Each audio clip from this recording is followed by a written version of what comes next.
So welcome back to our presentation on the NHS Standard Contracts for 2017 to 19. My name is Alistair Hill. I'm lead for the Standard Contract at NHS England. In this third section of the presentation, we're going to be talking about aspects of using and managing the Standard Contract in practice. So in particular, I want to go through some of the implications of the two-year contract approach that's being taken nationally for 2017 to 19. To talk about the way we've changed the arrangements in the contract for prior approval schemes, to talk a little bit about managing of counting and coding changes, and finally to talk about how the Sustainability and Transformation Fund interfaces with the contract in terms of the application of financial sanctions under the contract. So that's the plan for this section. Starting off then with the two-year contract approach. And I'd like to think about this first of all from the national point of view. So the National Planning Guidance makes clear that all the key NHS business rules have been set for a two-year period from April 17 through to March 2019. And that's the contract, that's the national tariff, that's the sequin, that's the overall planning priorities for the system. And the underlying idea of this is about giving the NHS greater long-term stability and clarity. So there's less need for organisations to adapt from year to year to a new set of rules, and more scope for them to focus on meaningful long-term change and improvement to services. So this has given us some food for thought in terms of producing a standard contract to cover this two-year period, and also doing so earlier than we have done in the last 2 years in terms of producing it by November rather than maybe by March, which has been the case in the last couple of years. So the result of this is that our contract is now different in a couple of ways. It's placing slightly more reliance than we would have done previously on policy or guidance or advice that are still to be published. So, for example, on conflicts of interest, on data security standards, or on e-referral, we're always referring forward to guidance that is still to come. And equally, the contract, more than in the past, introduces some requirements on a staged basis over the two-year period. So they don't all kick in from 1 April 2017. So, for instance, the requirements on clinic letters and discharge summaries are staged over the 2 years. So the contract will look and feel slightly different as a result of that from how it has been in the past. We've done the very best we can to future-proof the contract by scanning for policy requirements that we need to know about now and that we need to include now. But I have to say it is possible that we may, over the next 2 years, need to issue a national variation to update the contract if there is some pressing new requirement, a significant new piece of legislation that we need to take account of, or a particularly important new policy development. So we may have to do that, and of course we'll consult on that if that proves to be necessary. Then thinking about two-year contracts and contract duration from local perspective, well, it's a long time ago now that the standard contract had a default duration of a single year. In recent times, contract duration has been a matter for the local commissioner to decide at local level at its discretion, and there was no default contract term or mandatory upper limit that we were setting nationally. And multi-year contracts do have real benefits. They can offer greater stability, and many of the contractual processes actually work more effectively over that longer time span. Equally, has to be said, there are some situations where a shorter duration of contract is going to be more appropriate, where a new service is being piloted, say, or where some big procurement is underway and an existing service is only needed until such point as that new procured service kicks in. So you have to choose your length of contract for the situation you're contracting for, obviously. Now, the expectation in the National Planning Guidance is generally that commissioners will be offering two-year contracts to cover the whole two-year period, 17 to 19. And the national process for managing the contract round through the contract tracker returns will focus on the bigger contracts, those with a value above £5 million threshold. They'll be the ones that will be, if you like, monitoring in terms of the contract tracker return. But there's no reason why that two-year contract, longer-term contract approach shouldn't also apply for all the large number of smaller value contracts below that threshold that won't get near being reported on the contract tracker. It's important to say, though, that this isn't an absolute requirement for every single contract to be offered on a 2-year basis. Some commissioners will have existing multi-year contracts. Say they might be just entering the 3rd year of a contract that they agreed 2 years ago. It's fine to let that contract run for a further year and then decide to do what you want to do after that when it's expired. Equally, a commissioner may be thinking about procuring a new multi-specialty community provider, say model for 2018-19, and therefore only wants to put a 1-year contract in place for the first year of our 2-year planning period. Both of those things are fine. Just make sure that you're considering whether to be offering a longer term contract and only really defaulting back to a short contract if there's a good reason to do so. So then to come on to what 2-year agreements can realistically cover, which is likely to be a vexed issue locally, I suspect.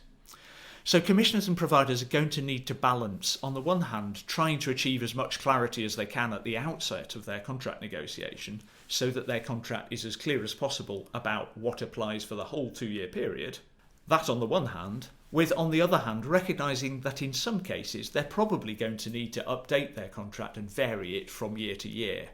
So, as a for instance, with acute contracts, we'd anticipate that it would be possible for commissioner and provider to agree definitively at the point of contract signature the local prices that would apply for the full 2-year period and the sequence scheme that would apply for that period.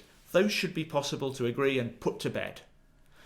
Equally, it's probably possible to agree indicative activity plans and expected contract values for each of the 2 years as well, at that same point of agreeing the contract by December.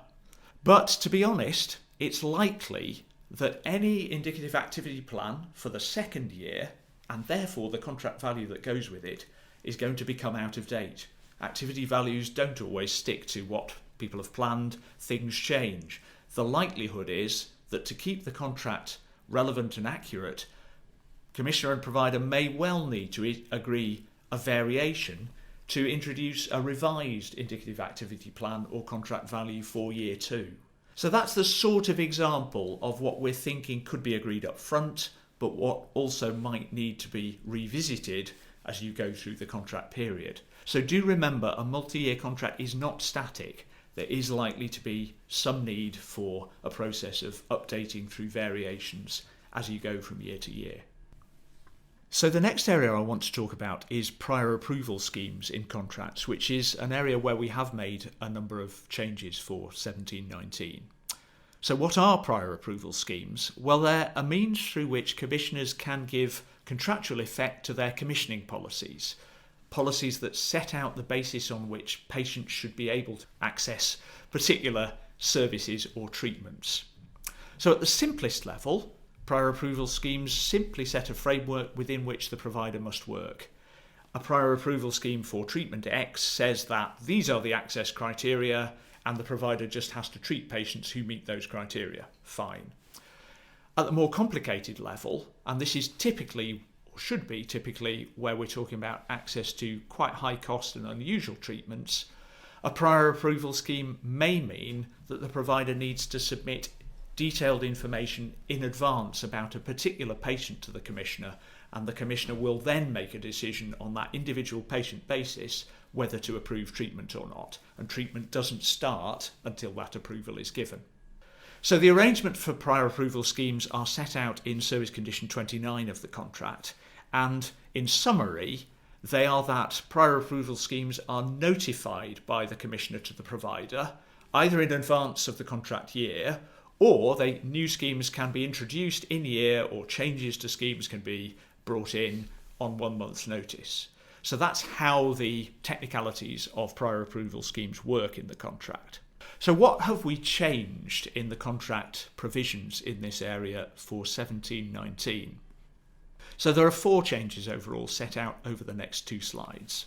And the first 2 on this slide relate to the burden which prior approval schemes can have, the administrative complexity which they can cause for providers. So the first one is to say that in introducing or deciding whether to introduce or change or keep a prior approval scheme, the commissioner has to have regard to that burden that it's going to place on the provider. So commissioners, think about what the benefit is you're expecting from a particular prior approval scheme. Are you confident that it's going to be a genuine benefit in terms of delivering more appropriate access to services? And have you designed it in a way that keeps that burden on the provider, the administrative side of things, to a minimum? Similarly, so the second change is around a requirement on commissioners to use reasonable endeavours to minimise the number of separate commissioner-specific schemes that they have in relation to any particular condition or treatment in one contract, because this can be a source of significant burden and complexity for the provider, trying to manage multiple different schemes for the same treatment. Now, we're not saying that all commissioners under a contract must sign up to a single scheme. That would infringe on the commissioner's ability to set its own commissioning policies. That's what they're there to do.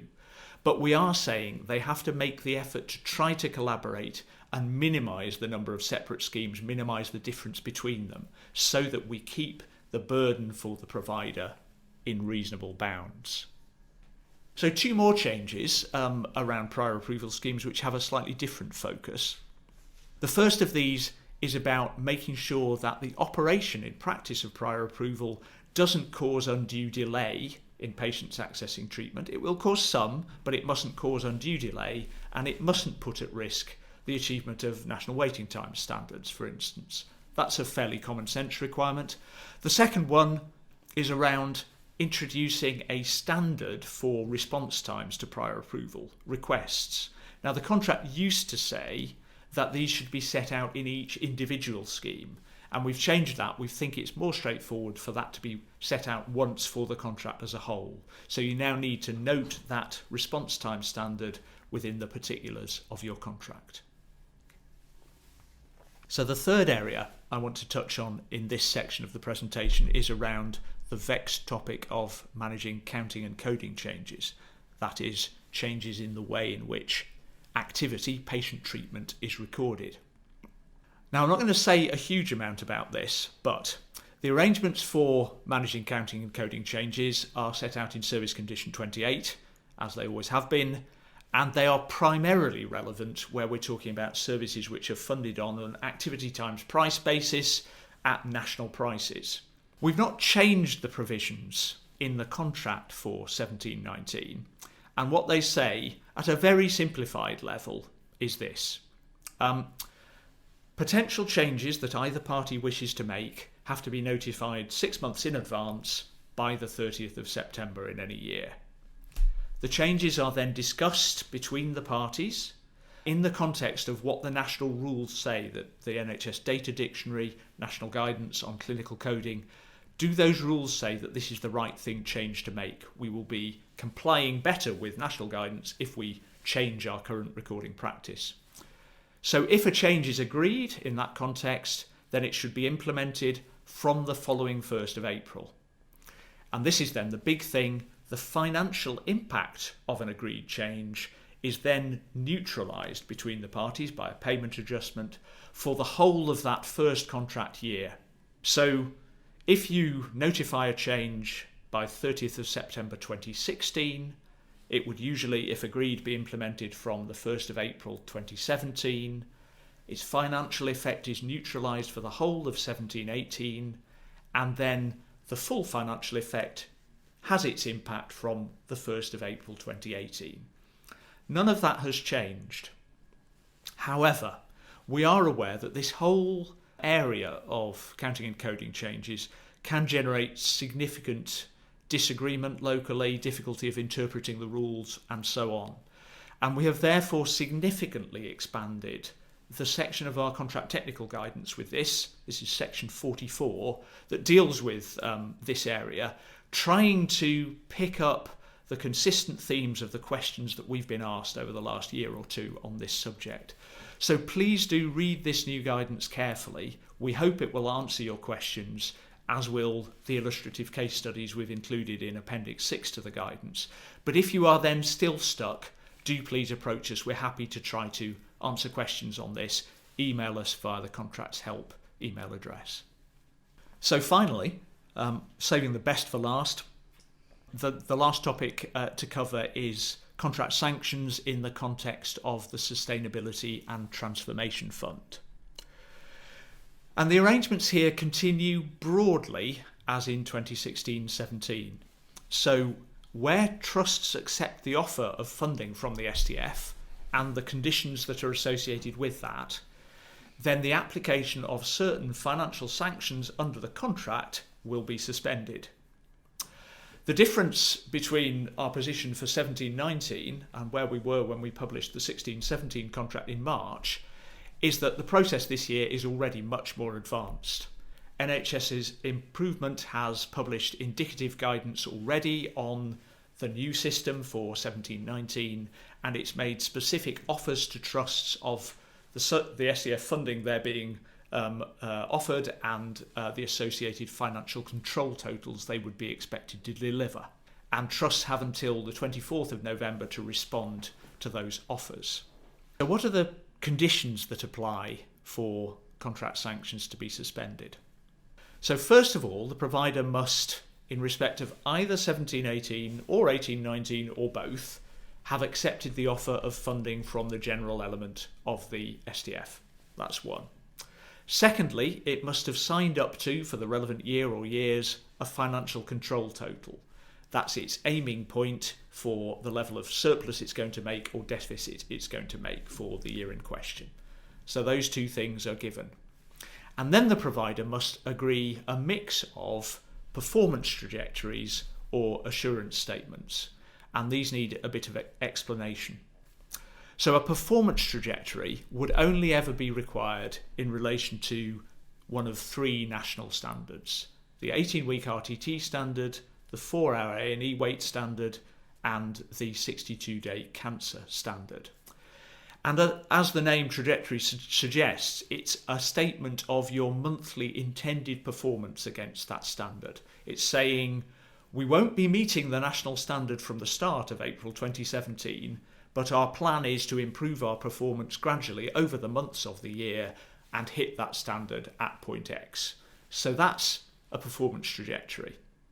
An assurance statement is much simpler. It's simply the provider saying, we commit to delivering the national standard in full. So that's the mix that is needed. In some cases, providers have existing trajectories that say they're not going to be able to deliver full compliance with all the national standards by the end of 16-17. So that's the situation where performance trajectories are likely to be needed. In all other cases, it's likely to be assurance statements. So, which are the sanctions that are affected by these suspension arrangements then? Well, this all relates to standards that are set out in Schedules 4A and 4B of the contract. And the standards that are affected are A&E weights, so 4 hours, but also 12-hour trolley weights. RTT, referral to treatment time weights, so the 18-week wait, but also 52-week weights and 6-week diagnostic weights. Cancer 62-day weights, as I said, and then the 3 ambulance response time standards and the ambulance handover and crew clear standards. All of those sanctions would be suspended in the event of a provider meeting those criteria that I outlined on the previous slide about access to the SDF. Also, it's really important to point out that there can be financial consequences for a provider under the contract management provisions of the contract, that's General Condition 9, as well as under the specific sanctions in Schedules 4A and B. And those provisions in GC9, in terms of financial withholding, are also suspended under the terms of the sanction suspension under SDF arrangement. And the detail of how this is done within the contract is set out in 2 places: Service Condition 36.37a and General Condition 9.26. That's where to look for the detailed wording that contractually makes this happen. So the net effect of that whole arrangement is that any individual provider will either, if it's failing to deliver required performance against standards, it'll either face withdrawal by NHS Improvement of its SDF funding, or it'll be outside the SDF arrangements and it'll face contract sanctions by its commissioner if it's missing national standards. But no provider will face the double jeopardy of both, and that's the intention of the sanctions suspension arrangement. So what does this mean in practical terms for how you manage contracts locally? Well, the expectation is that performance trajectories and assurance statements, which should be confirmed and published by NHS Improvement by no later than March next year, that those things should be recorded in local contracts in an SDIP. And we've published a specific template for that that's available on the website. What this means is that the performance trajectories and assurance statements do become contractual obligations on the provider because they're in an SDIP in the contract. Commissioners, of course, can't apply financial sanctions in relation to those, but they can hold the provider to account for delivery, and they can also assist the provider with doing everything they can to help ensure that those performance trajectories and assurance statements are delivered and complied with. Now, clearly, there are a lot of fingers in the pie here with commissioners and providers, with NHS England and NHS Improvement local teams, and it's going to be helpful if there is at local level joint discussion between all those different parties about how progress is monitored and how any remedial action is discussed and agreed to avoid duplicatory or contradictory processes. So we would encourage you at local level to try to take that approach. So that brings us to the end of a three-part presentation about the new standard contracts for 2017 to 19.